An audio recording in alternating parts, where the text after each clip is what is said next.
नमस्कार, जय हिंद दोस्तों अभी देखेंगे तो एडिटोरियल की तरफ से आपका बिहार दरोगा मेंस का प्रैक्टिस सेट नया निकाला गया है जो कि मार्केट में सेट अवेलेबल है। तो आप चाहें तो मार्केट से आप इसको बाई कर सकते हैं। अब यहाँ पे देखेंगे तो ये आपका मुख्य परीक्षा का बुक निकाला गया है। इसमें 15 मॉडल प्रैक्टिस सेट दिया गया है। ठीक है, इसमें से हमने जो है ऑलरेडी 3 सेट आपका देख लिया है। आज हम देखेंगे सेट नंबर 4 देखेंगे। बहुत ही बेहतरीन तरीके से आज हम डिस्कस करवाने वाले हैं आप सभी को। आप यहाँ जब इसका विषय सूची देखेंगे तो देखिए आपका सेट नंबर 1, 2, 3 अपलोड कर दिया गया है। आज देखेंगे सेट नंबर 4, पूरा 100 क्वेश्चन का वीडियो देखने वाले हैं। लूसेंट बैच आप ज्वाइन कर लीजिए। लूसेंट का साइंस भी मैंने अपलोड कर दिया है, मतलब बैच आपका डेली बेसिस पे चल ही रहा है। 100 दिन 100 प्रैक्टिस सेट आपका बिहार दरोगा और एडीओ का जो है आपका बैच स्टार्ट किया गया है 5 PM में। ठीक है, तो वो भी आपको बेनिफिट करेगा। डेली आपको टेस्ट हो रहा है, हर एक टेस्ट। तो चलिए वीडियो को दरोगा मेंस प्रैक्टिस सेट नंबर देखेंगे तो ये आपका सेट नंबर 4 है। इसके पहले का देखिए मैंने जो है 3 सेट आपका ऑलरेडी अपलोड कर दिया है। आप उसको जाइए देखिए और अपना रिवीजन कीजिए।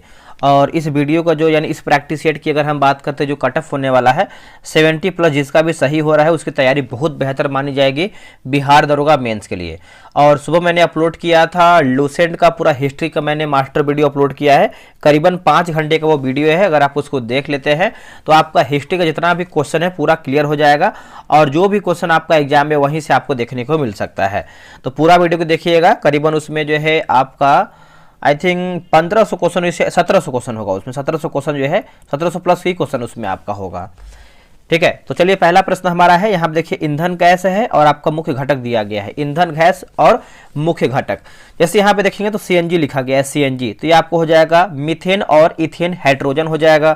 कोयला गैस की बात करते हैं तो ये हो जाएगा हाइड्रोजन, मीथेन और कार्बन मोनोऑक्साइड होगा। LPG की बात करते हैं तो हो जाएगा LPG। दोस्तों एक सेकंड रुकिएगा, देखिए LPG होगा, प्रोपेन और ब्यूटेन होगा।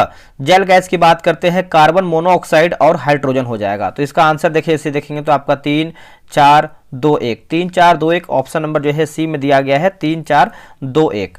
नेक्स्ट हमारा प्रश्न है कि बादल या कोहरा किस कोलाइडी निकाय का एक उदाहरण है। बादल या कोहरा किस कोलाइडी निकाय का एक उदाहरण है। इसका उत्तर हो जाएगा ऑप्शन नंबर C होगा द्रव गैस में परिक्षिप्त जो है इसका सही उत्तर हो जाएगा द्रव गैस में परिक्षिप्त। ठंडी के दिनों में जब वातावरण का तापमान हिमांक बिंदु तक पहुंचता है तो वायुमंडल में विद्यमान जलवाष्प के संघनन में कोहरे का निर्माण होता है। कोहरा का वह लक्षण जिन पर 5 जगत वर्गीकरण आधारित था। तो ये हो जाएगा ऑप्शन नंबर B कोशिका भित्ति, केंद्रक झिल्ली एवं पोषण की विधि होगा। ठीक है, तीसरे का जो है ऑप्शन नंबर B सही होगा। नेक्स्ट प्रश्न है कि वंशागति के क्रोमोसोमवाद का सिद्धांत प्रस्तुत किया था किसने। क्रोमोसोमवाद का सिद्धांत, तो इसका आंसर क्या होगा 4th का। देखिए 4th का सही आंसर देखेंगे तो ऑप्शन नंबर जो है ऑप्शन नंबर 4th का दोस्तों आपका C होगा। वाल्टर सटन एवं बाबेरी ने किया था। इसका उत्तर जो है 4th का C होगा। तने में कैम्बियम छल्ले की सक्रियता से पिंच की ओर वाली कोशिका डैश होती है। इसका उत्तर हो जाएगा द्वितीयक जाइलम जो है इसका सही उत्तर हो जाएगा द्वितीयक जाइलम, है ना। 5वें का जो है ऑप्शन नंबर B सही होगा। नेक्स्ट प्रश्न है कि अदिश राशि के संदर्भ में कौन सा कथन सत्य है। देखिए दोस्तों अदिश राशि के संदर्भ में देखेंगे तो कथन पूछ रहा है, जैसे सही पूछ रहा है तो अदिश राशि का मान अक्षों के सापेक्ष अभिविन्यास पर आश्रित नहीं होता है। यही हमारा जो है दोस्तों सही आंसर हो जाएगा क्वेश्चन नंबर 6 का। नेक्स्ट प्रश्न है कि निम्न कथनों पर विचार कीजिए और सत्य कथन का चयन कीजिए, यानी सही हमारा कथन क्या है उसी को बताना है। जैसे यहाँ पे देखेंगे तो स्वतंत्र रूप से लटके चुंबक की दिशा केवल उत्तर की ओर होता है, ये हमारा सत्य है। सभी देखेंगे तो चुंबकों के 2 ध्रुव होते हैं चाहे उनका आकार कैसा भी हो, बिल्कुल सही है। विरामावस्था में कंपास की सुई सदैव उत्तर दक्षिण दिशा निर्देशित करती है। तो सही पूछा गया है तो ऑप्शन नंबर C होगा। 2, 3 हमारा जो है राइट आंसर होगा। मेंडल के प्रयोग में F1 पौधों को परागित करने पर F2 पीढ़ी में लंबे एवं बौने पौधे किस अनुपात में प्राप्त हुए हैं।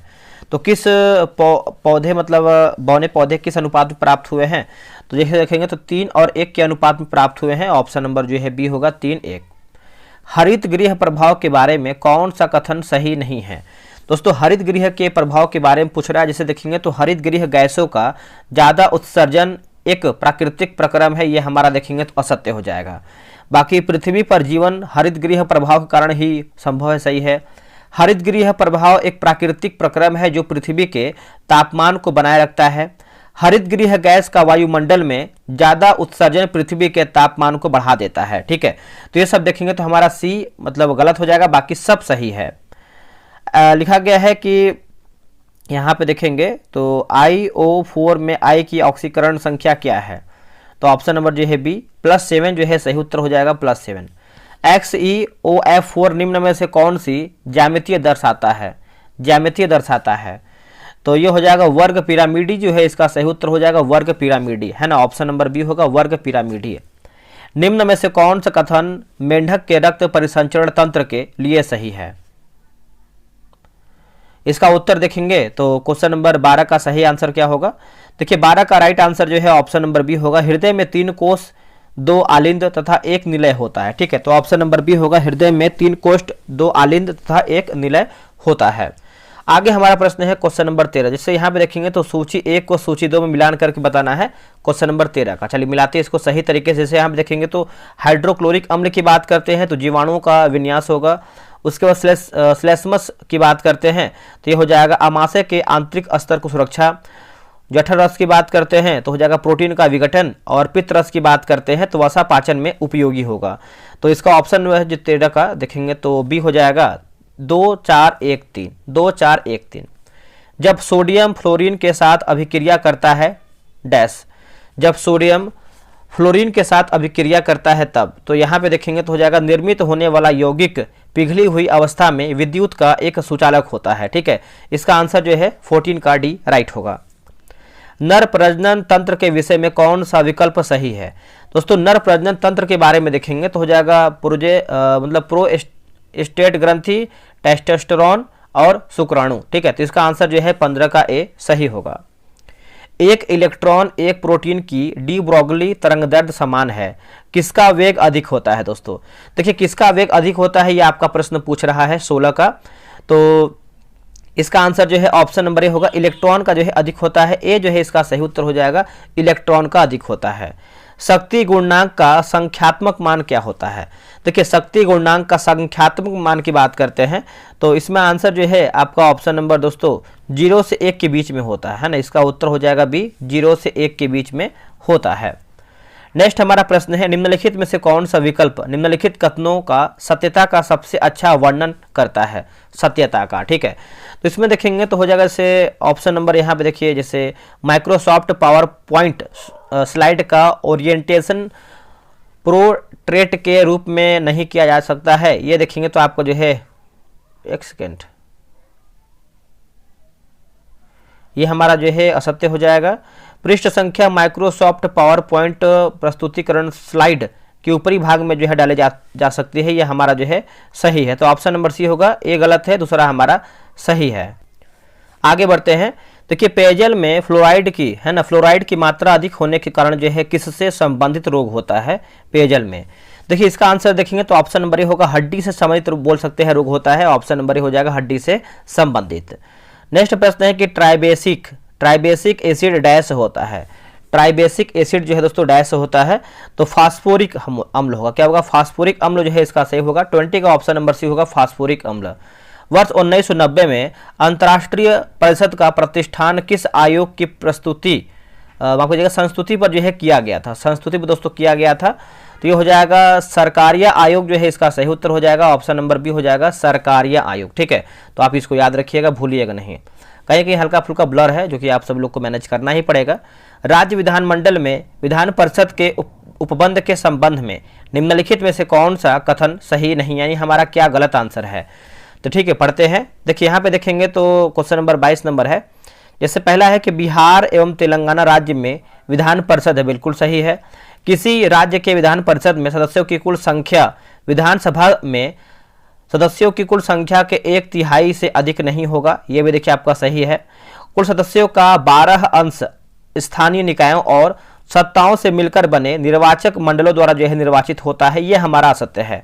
बाकी कुल सदस्यों का 12वां अंश राज्य में निवास कर रहे स्नातकों द्वारा जो है निर्वाचित होता है, ये आपका सही है। कौन सी विशेषताएं ब्रिटिश से संविधान भारतीय के संविधान में अपनाया गया है, ठीक है, तो इसका आंसर देखेंगे तो जैसे विधि का शासन होगा, उसके बाद हो जाएगा एकल नागरिकता होगा, फिर संसदीय व्यवस्था होगा। तो आप बोल सकते हैं ऑप्शन नंबर डी होगा 1, 3, 4 हमारा सही होगा 1, 3, 4। निम्नलिखित में से कौन संवैधानिक निकाय है? देखिए दोस्तों, संवैधानिक निकाय की बात करते हैं तो राष्ट्रीय अनुसूचित जनजाति आयोग जो है इसका सही उत्तर हो जाएगा। 24 का जो है ऑप्शन नंबर ए राइट होगा। आम चुनावों के बाद अल्पकालीन अध्यक्ष किसके द्वारा जो है नियुक्त या निर्वाचित किए जाते हैं? तो इसका उत्तर हो जाएगा ऑप्शन नंबर बी होगा, भारत के राष्ट्रपति द्वारा नियुक्त किया जाता है ना। भारत के राष्ट्रपति द्वारा देखेंगे तो नियुक्त किया जाता है। ऑप्शन नंबर जो है 25 का बी होगा। नेक्स्ट प्रश्न है कि भारतीय संसद में राज्यों के संघ के अर्थ के संबंध में निम्नलिखित में से कौन सा एक कथन गलत है? यानी असत्य के बारे में पूछ रहा है, गलत हमारा क्या है? जैसे प्रशासनिक सुविधा के लिए देश को विभिन्न राज्यों में विभाजित किया गया था, ये आपका सही है। संघ समझौते का परिणाम न होने कारण जो है किसी भी राज्य को इससे अलग होने का अधिकार नहीं है, ये भी देखेंगे तो आपका सही है। भारतीय संघ इसमें शामिल होने के लिए संप्रभु इकाइयों द्वारा एक समझौते का परिणाम था, ये भी देखिए सही है। डी हमारा गलत है, क्योंकि भारतीय संघ इसमें शामिल होने के लिए संप्रभु इकाइयों द्वारा एक समझौते का परिणाम था, यह हमारा जो है असत्य हो जाएगा। नेक्स्ट हमारा प्रश्न है कि राज्यसभा का विशिष्ट क्षेत्राधिकार होता है, तो इसका आंसर जो है क्वेश्चन नंबर 27 का देखेंगे तो ऑप्शन नंबर डी होगा, राज्य सूची के किसी विषय पर संसद को कानून बनाने के लिए प्राधिकृत करने में। ठीक है, तो इसका आंसर जो है 27 का डी राइट होगा। नेक्स्ट हमारा प्रश्न है कि निम्नलिखित में शासन के बढ़ते स्तर के आधार पर कौन सा क्रम सही है? दोस्तों, कौन सा क्रम हमारा जो है सही है? जिससे देखेंगे तो ग्राम सभा होगा, फिर पंचायत समिति होगा और जिला परिषद होगा। ठीक है, इसका आंसर जो है बी होगा 3-1-2। 3-1-2 सही होगा। संविधान के किस अनुच्छेद में केंद्र और राज्य के बीच विधायी संबंधों का उल्लेख है? दोस्तों, विधायी संबंधों का उल्लेख है तो ये हो जाएगा अनुच्छेद 245 से 55 हो जाएगा। ठीक है, इसका उत्तर देखेंगे तो ए हमारा जो है राइट आंसर होगा 29 नंबर का। आगे बढ़ते हैं, राजनीतिक दलों की मान्यता और उसका चुनाव चिन्ह प्रदान किया जाता है किसके द्वारा? तो ये प्रदान होता है निर्वाचन आयोग द्वारा। निर्वाचन आयोग के द्वारा। ऑप्शन नंबर जो है 30 का सी सही होगा। किसी संस्थान ने 1875 में हाउस ऑफ कॉमन्स में एक याचिका प्रस्तुत कर ब्रिटिश संसद में भारत के प्रत्यक्ष प्रतिनिधित्व की मांग किया था? तो ये हो जाएगा पूना सार्वजनिक सभा होगा। क्या होगा आंसर? पूना सार्वजनिक सभा जो है इसका सही होगा। बात करते हैं कि निर्वाचन आयोग का उल्लेख अनुच्छेद 224 से माफ कीजिएगा 324 से 329 में किया गया। इसकी स्थापना जो है 25 जनवरी 1950 को किया गया था। ये निर्वाचन आयोग के बारे में थोड़ा सा ध्यान रखिएगा, ऊपर बताना था, भूल गए थे। अगला है कि बौद्ध धर्म की वज्रयान शाखा का उदय किस शताब्दी में हुआ था? तो दोस्तों, इसका आंसर देखेंगे तो 7वीं-8वीं शताब्दी में हुआ था। इसका उत्तर जो है सी होगा। और गौतम बुद्ध जो है बौद्ध धर्म के संस्थापक माने जाते हैं, प्रवर्तक माने जाते हैं, और उनके पुत्र का नाम जो है राहुल था। यक्षवाद संप्रदाय के संस्थापक निम्न में से कौन थे? इसका उत्तर हो जाएगा आचार्य अजीत होगा। आंसर क्या होगा? आचार्य अजीत। ऑप्शन नंबर जो है 33 का सी होगा। अब यहाँ पे देखिए कथन ए आपका है कि मध्यकाल में संगीत पर संस्कृत में लिखी गई अनेक पुस्तकों का फारसी में अनुवाद किया गया। कारण आर की बात करते हैं तो आरंभिक चिश्ती सूफी संत संगीत सभाओं जिन्हें समा कहा गया है ये शौकीन थे। तो उपयुक्त कथनों पर विचार कीजिए एवं नीचे दिए गए कूटों में से सही उत्तर का चयन कीजिए। ठीक है, तो देखिए 34 की बात करते हैं तो ऑप्शन नंबर जो है बी हो जाएगा। बी में क्या दिया है कि ए और आर दोनों सही हैं, किंतु आर ए की सही व्याख्या नहीं करता है। ठीक है, तो याद रखिएगा ऑप्शन नंबर बी हमारा राइट आंसर होगा। अगला कि छनपनक जो ज्योतिष विद्या के विद्वान थे किनके दरबार में रहते थे? छपनक। ठीक है, तो इसका आंसर जो है ऑप्शन नंबर बी होगा। चंद्रगुप्त द्वितीय जो है इसका सही हो जाएगा, चंद्रगुप्त सेकंड। ठीक है, तो बी आप याद रखिएगा, आप इसको भूलिएगा नहीं। नेक्स्ट हमारा प्रश्न है मिलान करके बताना है सूची 1 को सूची 2 में। मिलाते हैं इसको।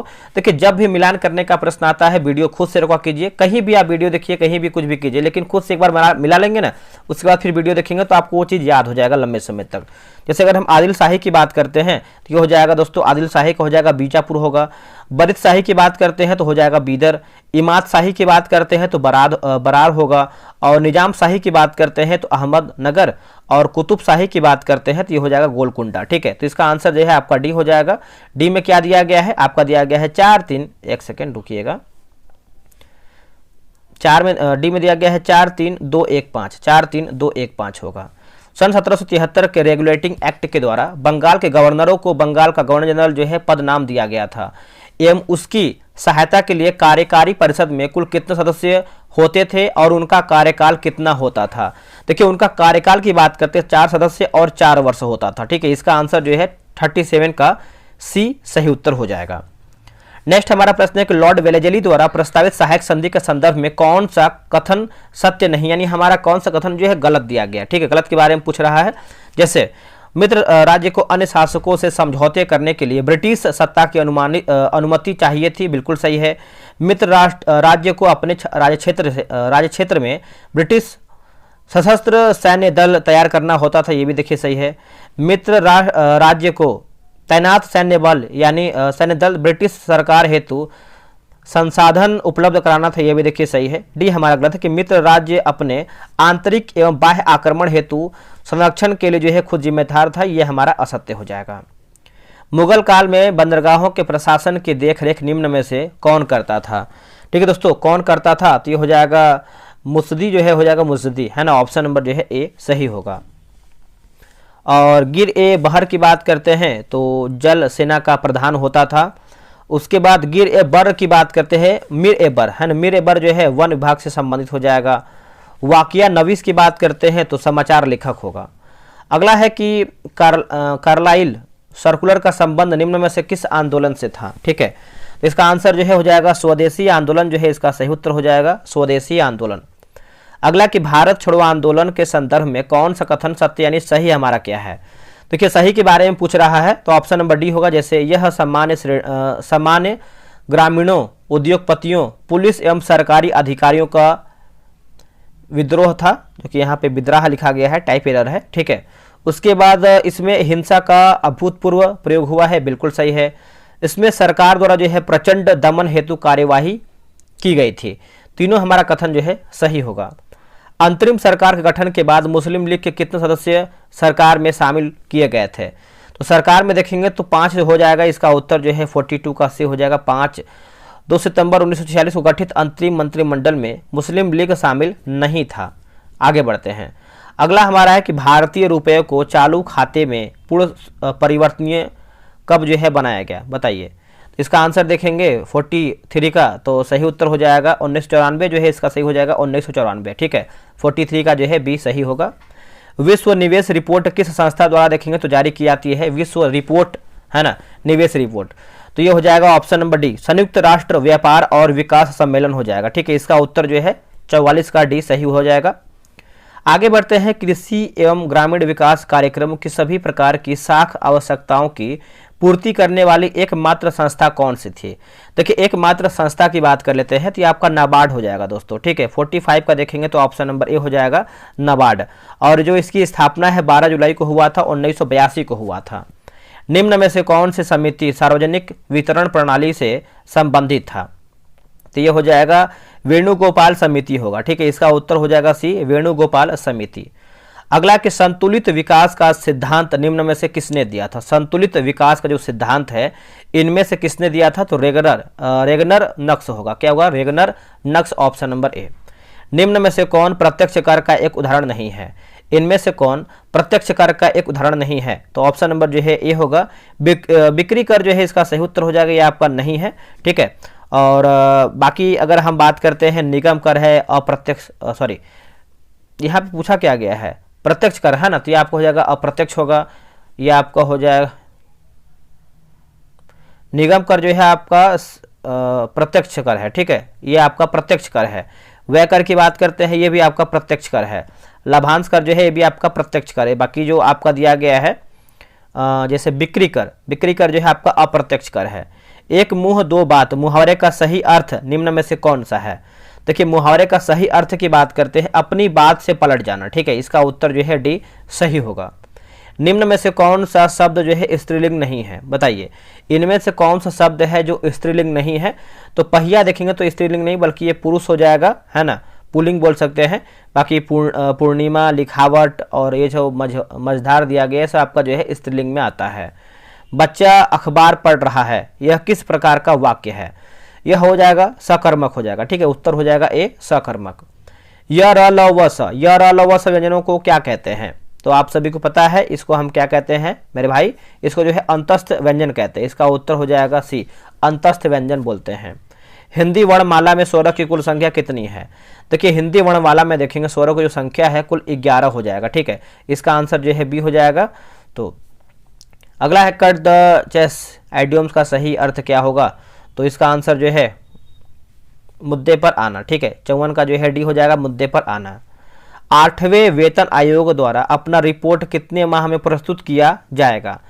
तो इसका उत्तर हो जाएगा 18 माह जो है इसका सही उत्तर हो जाएगा। ऑप्शन नंबर देखेंगे तो सी हो जाएगा 18 माह। और 8वें वेतन आयोग के अध्यक्ष कौन है? तो न्यायमूर्ति रंजना प्रकाश देसाई, ठीक है। आगे बढ़ते हैं दोस्तों, आप यहाँ पे देखेंगे तो स्पीडी करंट अफेयर जो है आपका जो मार्च एडिशन का बुक निकाला गया है उसका जो है आपका होमवर्क सीरीज जो है स्टार्ट कर दिया गया है। बैच की बात करते हैं तो आपका 7 मार्च से आपका जो है बैच स्टार्ट हो जाएगा। एडमिशन स्टार्ट हो गया है, बहुत लोग जो है यहाँ पे एडमिशन भी ले रहे हैं। अब देखिए आपको बता दें रोजाना जैसे हर महीने हम करवाते हैं, इसका फ़ी की बात करते हैं तो मात्र 48 रुपया है। आपको पूरा 1 महीना टेस्ट करवाएंगे, पूरा किताब को ख़त्म करेंगे।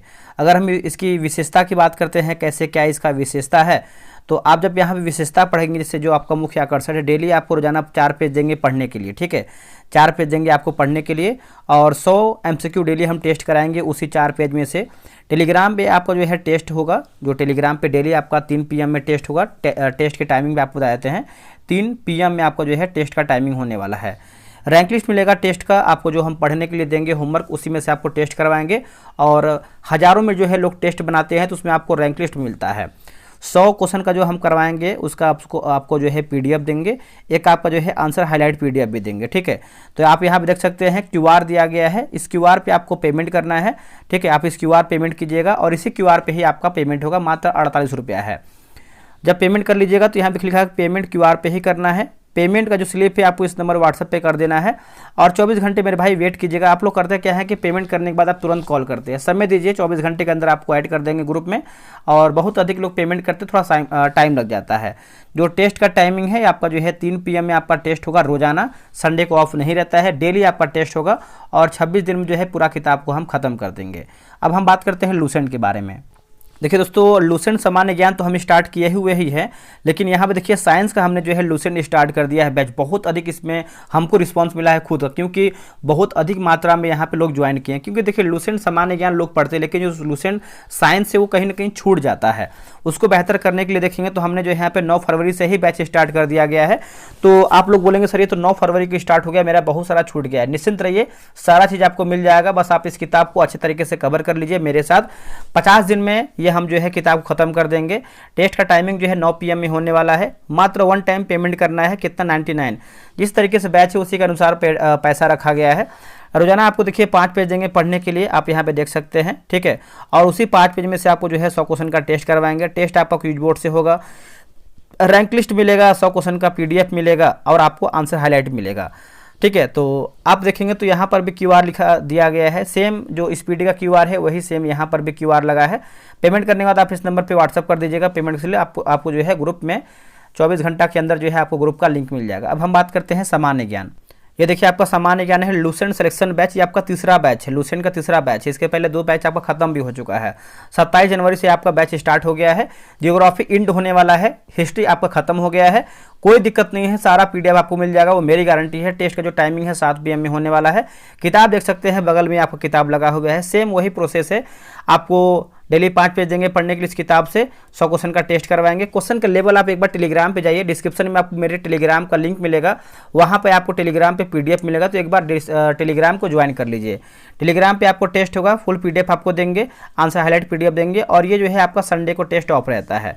और जिस तरीके से बैच है, यानी यहाँ पे आप देख सकते हैं ये आपका जो है 90 दिन का बैच है, यानी 90 दिन में पूरा किताब खत्म करेंगे। ये नहीं कि हम 1 महीना बोल के आपको किताब खत्म कर दें। मेरे भाई किताब 1 महीने में ख़त्म नहीं होगा, जो भी बोलता है आप कर लीजिए, क्योंकि 90 दिन में किताब इसको हम ख़त्म करेंगे। 4-4 पेज देंगे पढ़ने के लिए, 5-5 देंगे तब। और इसका फ़ी की बात करते हैं तो 143 है, 149 मतलब 150 से भी कम हमने रखा है, ताकि सभी लोग बैच को ले पाएँ। और जब आप QR पे आप यहाँ देखेंगे तो QR दिया गया है, इस QR पे आपको पेमेंट करना है। पेमेंट करने के बाद आपको इस नंबर पे जो है पेमेंट का स्लिप भेज देना है, या फिर आप चाहें तो यहाँ पे WhatsApp नंबर भी दिया गया है, इस नंबर पे आप जानकारी भी ले सकते हैं। चलिए हम क्वेश्चन को शुरू करते हैं। देखिए अगला प्रश्न हमारा दोस्तों यहाँ पे दिया गया है, क्वेश्चन नंबर 56 नंबर है कि हाल ही में ला गणेशन का निधन हो गया, उनका संबंध किस क्षेत्र से था। देखिए दोस्तों उनका अगर हम संबंध की बात करते हैं ला गणेशन का, ठीक है, तो इसका आंसर हमारा क्या हो जाएगा 56 का ऑप्शन नंबर डी होगा, राजनीति से था। ऑप्शन नंबर जो है डी हो जाएगा राजनीति। ला गणेशन जो है 88 वर्ष की आयु में जो है उनका निधन हो गया है और मणिपुर के वो राज्यपाल पद पे थे। हिंदी भाषा में MBBS की पढ़ाई करने वाला भारत का पहला कॉलेज कहाँ पे जो है खोला जा रहा है। दोस्तों ये जो आपका जो MBBS पढ़ाई करने के लिए हिंदी भाषा का जो पहला कॉलेज है ये आपको देखने को मिलेगा जबलपुर में। कहाँ पे? जबलपुर। ऑप्शन नंबर जो है बी हो जाएगा, जो कि हिंदी भाषा का पहला पढ़ाई यहाँ से बोल सकते हैं। आगे हमारा प्रश्न है कि द वर्ल्ड आफ्टर गाजा पुस्तक के लेखक कौन है। द वर्ल्ड आफ्टर गाजा पुस्तक के लेखक कौन है, तो ये है पंकज मिश्रा है ना। इसका उत्तर हो जाएगा बी, पंकज मिश्रा। तो याद रखिएगा, आप इसको भूलिएगा नहीं। 38वां राष्ट्रीय खेल 2025 में प्रथम स्थान किसे प्राप्त हुआ है। दोस्तों प्रथम स्थान की बात करते हैं तो ये सर्विसेज को जो है प्रथम स्थान प्राप्त हुआ है। ऑप्शन नंबर जो है सी होगा, सर्विसेज को। और इस खेल का जो विषय था ग्रीन गेम्स था। क्या था? Green games. और इस खेल में जो प्रथम स्थान है सर्विसेज को तथा बिहार को 29वां स्थान मिला है। बिहार वाला स्थान याद रखिएगा, बिहार को जो है 29वां स्थान प्राप्त हुआ है। नेक्स्ट प्रश्न है कि हाल ही में मिजोरम के पूर्व राज्यपाल स्वराज कौशल का निधन हो गया, इनके संबंध में कौन सा कथन असत्य, यानी हमारा गलत आंसर क्या है। जैसे बात करते हैं कि ये भारत के सबसे युवा राज्यपालों में से एक थे, बिल्कुल सही है। ये 1998 से 2004 तक जो है राज्यसभा के सांसद थे, ये भी सही है। उन्होंने 1986 में मिजोरम शांति समझौते में अग्रणी भूमिका निभाई थी, ये भी आपका सही है। तो आंसर हमारा डी होगा, इनमें से कोई भी गलत नहीं है, सब हमारा सही है। बजट 2026-27 में कुल व्यय कितना अनुमानित है दोस्तों। देखिए कुल व्यय की बात करते हैं तो हो जाएगा 53.47 लाख करोड़ जो है इसका सही हो जाएगा, ऑप्शन नंबर सी होगा। हस्तलिखित बजट प्रस्तुत करने वाला देश का पहला राज्य कौन है। देखिए हस्तलिखित बजट प्रस्तुत करने वाला देश का जो पहला राज्य है दोस्तों, इसका आंसर क्या होगा, तो ये है छत्तीसगढ़ है। ठीक है, इसका उत्तर जो है ए हो जाएगा छत्तीसगढ़। और इस बजट को छत्तीसगढ़ के वित्त मंत्री OP चौधरी ने प्रस्तुत किया है। हाल ही में बिहार के नए गृह मंत्री कौन बने हैं। हाल ही में बिहार के नए गृह मंत्री कौन बने हैं, तो मेरे भाई इसका उत्तर हो जाएगा सम्राट चौधरी। सम्राट चौधरी, इसका उत्तर जो है ए सही होगा। नेक्स्ट हमारा है कि बिहार के कुल कितने व्यक्तियों को प्रतिष्ठित पद्म पुरस्कार 2026 हेतु चयनित किया गया है। तो कितने व्यक्ति को पद्म पुरस्कार दोस्तों, तो इसका उत्तर हो जाएगा 3 व्यक्ति को, है ना। इसका उत्तर हो जाएगा डी 3। कौन कौन? श्री गोपाल जी त्रिवेदी, श्री विश्व बंधु मरणोपरांत, श्री भारत सिंह भारती। केंद्रीय प्रत्यक्ष कर बोर्ड का नया अध्यक्ष जो है किससे बनाया गया है। केंद्रीय प्रत्यक्ष कर बोर्ड का नया अध्यक्ष तो ये बनाया गया है, देखेंगे तो रवि अग्रवाल को बनाया गया। इसका उत्तर हो जाएगा ए, रवि अग्रवाल को। ठीक है, तो आप याद रखिएगा, भूलिएगा नहीं। निम्न में से कौन सी भौगोलिक दशाएं चाय की खेती के लिए अनुकूल हैं। इनमें से कौन सी भौगोलिक जो दशाएं हैं चाय की खेती के लिए अनुकूल हैं, तो देखेंगे तो हो जाएगा पर्वतीय ढाल वाली भूमि होगा, अम्लीय मिट्टी होगा, सुवितरित वर्षा, गर्म एवं आर्द्र जलवायु। ठीक है, इसका उत्तर हो जाएगा डी 1 2 3 4 हमारा जो है राइट आंसर होगा। यहाँ भी हल्का फुल्का ब्लर हो गया है, क्या ही बताएं हम। बिहार के निम्न प्रशासनिक विभागीय जोड़ों में से किस जोड़े से गंगा नदी नहीं बहती है। तो देखिए इसका आंसर देखेंगे 67 का तो कोसी मगध हो जाएगा, ये आपका गलत हो जाएगा। बाकी दरभंगा, मुंगेर, पूर्णिया, भागलपुर, तिरहुत, सारण ये आपका सही। हल्का फुल्का आपको दिख रहा होगा। निम्नलिखित कथनों पर विचार करें और इसमें देखिए सही पूछा गया है, सही कथन क्या है। जैसे चिराग ए शरीफ की बात करते हैं, चिराग ए शरीफ नामक तीर्थ स्थान कश्मीर हिमालय में स्थित है, यही आपका देखिए सही है। तो ऑप्शन नंबर जो है केवल 68 का देखेंगे तो ए हमारा सही उत्तर होगा। सुंडा ट्रेंच किस द्वीप के समानांतर स्थित है। सुंडा ट्रेंच, ठीक है, तो इसका आंसर देखेंगे 69 का, तो ऑप्शन नंबर जो है हमारा ए होगा। जावा जो है इसका सही उत्तर हो जाएगा, 69 का ऑप्शन नंबर ए हो जाएगा जावा। आगे बढ़ते हैं, अगला हमारा प्रश्न है कि निम्न में से कौन सा कथन सही नहीं है। इनमें से कौन सा हमारा कथन है जो गलत आंसर दिया है। जैसे यहां पर देखेंगे तो उपग्रह ग्रहों की परिक्रमा के साथ साथ सूर्य की परिक्रमा करता है, बिल्कुल सही है। पृथ्वी के उपग्रह चंद्रमा का व्यास पृथ्वी के व्यास का आधा है, ठीक है, तो ये हमारा जो है असत्य हो जाएगा। तो पूछा गया गलत हमारा क्या है, तो केवल दूसरा हमारा जो है असत्य हो जाएगा। भारत की क्षेत्रीय सीमा तट से कितना समुद्री मील यानी किलोमीटर तक समुद्र की ओर फैली हुई है? इसका आंसर हो जाएगा सी होगा 12 समुद्री मील, लगभग जो है 21.9 किलोमीटर होगा। 21.9 किलोमीटर इसका उत्तर जो है सी होगा। 2011 की जनगणना के अनुसार भारत के किस राज्य के आदिवासियों की आबादी का प्रतिशत है ना, आबादी का प्रतिशत उसकी कुल आबादी की तुलना में सबसे अधिक है? तो ये हो जाएगा मिजोरम जो है इसका सही उत्तर हो जाएगा। ऑप्शन नंबर देखेंगे 72 का सी हो जाएगा मिजोरम। आगे बढ़ते हैं, निम्नलिखित में से किस क्षेत्र में प्रवाल भित्ति नहीं पाई जाती है? दोस्तों देखिए, प्रवाल भित्ति की बात करते हैं तो कौन सा क्षेत्र है? तो कैम्बे की खाड़ी हो जाएगा, इसमें नहीं देखने को मिलती है। बाकी मन्नार खाड़ी में देखने को मिलता है, कच्छ की खाड़ी में देखने को मिलता है, लक्षद्वीप और मिनिकॉय द्वीप आपका जो है सही होगा। उदंत लिखा गया है। उदवंत प्रकाश का लेखक कौन है? उदवंत प्रकाश का लेखक तो मौलिक कवि हो जाएगा। इसका उत्तर जो है 74 का ये हो जाएगा मौलिक कवि। MS वर्ड में एक टेबल में कम से कम कितने कॉलम एवं रो हो सकते हैं? तो इसका आंसर क्या होगा 74 का? तो 75 नंबर है, तो ऑप्शन नंबर बी होगा 1 हो जाएगा, है ना, बी हो जाएगा 1।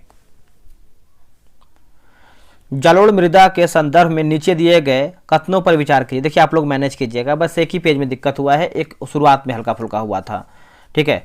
तो जैसे यहाँ देखें तो यह मृदा निक्षेपित है, जो कि हम आपको पढ़ के बता रहे हैं कैसे क्या इसमें लिखा हुआ है। इस मृदा में पोटास की मात्रा कम और फास्फोरस की मात्रा अधिक पाई जाती है, यह हमारा सत्य हो जाएगा। बाकी लिखा गया है बांगर मृदा नदियों द्वारा लाए गए पुराने जलोढ़ों से बना है, यह हमारा सही है। तो पूछा गया है सही क्या है? तो ऑप्शन नंबर सी 1 और 3 हमारा जो है सही होगा। प्रतिवर्ष अंतर्राष्ट्रीय सांकेतिक भाषा दिवस जो है कब मनाया जाता है? सांकेतिक भाषा दिवस तो ये मनाते हैं 23 सितंबर को मनाते हैं, इसका उत्तर हो जाएगा बी 23 सितंबर को।